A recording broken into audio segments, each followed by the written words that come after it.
Frank Warren says that the Deontay Wilder-Tyson Fury rematch is still possible for February, despite the fact that Tyson Fury suffered a horrendous cut in his recent bout against Otto Wallin. Cuts like that take a long time to heal. Now, I'm no plastic surgeon, obviously, but I've been following the sport of boxing for decades. I've been involved in the sport of boxing for a very long time. And in my experience, a cut like that will not only take several months to heal, but normally it will never heal as good as new. It will never be 100%.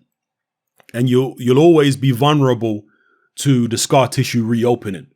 That's from what I've seen over the years in my experience. You know, I remember when Tyrell Biggs fought a guy called David Bay back in the late 1980s. And Biggs suffered a bad cut. Not as bad as Tyson Fury's cut, mind, but it was still a bad cut over one of his eyes in a David Bay fight. And after that fight, which he won, he fought a journeyman who he blew out in a couple of rounds. So he didn't really get hit against the journeyman. And then he fought Mike Tyson. So between the David Bay fight, where he suffered the cut, and the Tyson fight, it might have been like 9 or 10 months. But within, 2 or 3 rounds in the Tyson fight, that cut that he suffered against David Bay opened up again. So he had like 10 months for that cut to heal. And it opened up very, very soon in the Tyson fight. Now, obviously, since then, and Mike Tyson hits very hard, but also since then, I have to imagine that plastic surgery and whatnot has improved a lot. You know, the methods that they use to make these cuts heal, maybe putting you on a certain diet or using certain, coagulants or chemicals or whatever the case may be. Maybe they've just got better methods of making cuts heal these days than they did in the 1980s. But that's just one example of where a guy had a decent amount of time to recover from the cut. But it opened up straight away as soon as he got hit on it. I mean, another example would be Vitaly Klitschko. When he fought Lennox Lewis, he suffered some horrendous cuts on his face. Now, Klitschko really didn't get hit at all from the Lennox Lewis fight through the rest of his career. He wasn't getting hit on his eyes. Occasionally, he'd catch a shot on the chin or in the cheek, but he really wasn't getting hit on the eyes. He was such a tall guy.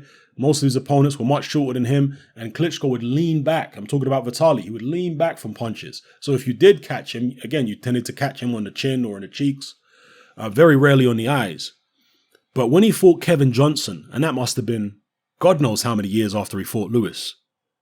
Was it 6, 7 years after he fought Lennox Lewis? He fought Kevin Johnson, and Johnson was managing to catch him on the eyes with jabs. And you could see the scar tissue reddening, the scar tissue from the Lennox Lewis fight reddening on Klitschko's face. I can't remember if he was actually bleeding in that fight against Kevin Johnson. He might have been. But all those years later, that scar tissue was still fragile.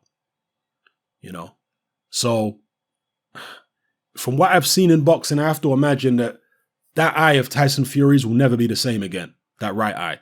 The scar tissue there is going to reopen when somebody catches it with a decent one. Again, unless the advances in surgery are way beyond my imagination, then that's what's going to happen. How long is it between now and February? We're in September now, October, November, December, January, February, 5 months. Is it enough time for it to heal sufficiently? Because again, I'm not expecting it to ever heal 100% to where it's as strong as it originally was. I think it might get to, 70% of what it was before, 60%.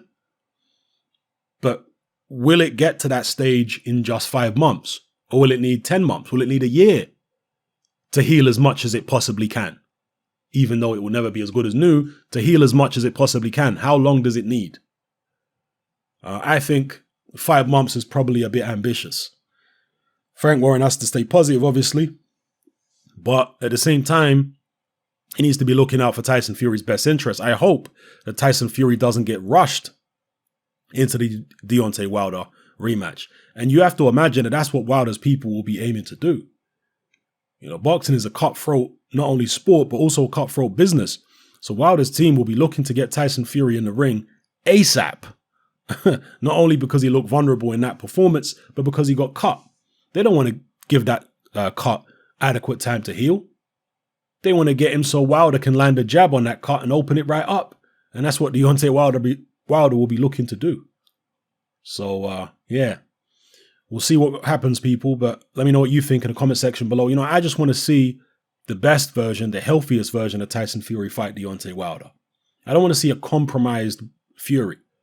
Same way I wouldn't want to see a compromised version of Wilder. I wouldn't want to see a Wilder who, suffered a recent injury and there was a real possibility that he might not be 100%. I wouldn't want to see that version of Wilder against Fury. I want to see both guys as healthy as they can possibly be going into the rematch, so we can find out for sure who the better man actually is. Let me know what you guys think in the comment section below. It's happening. I'm out.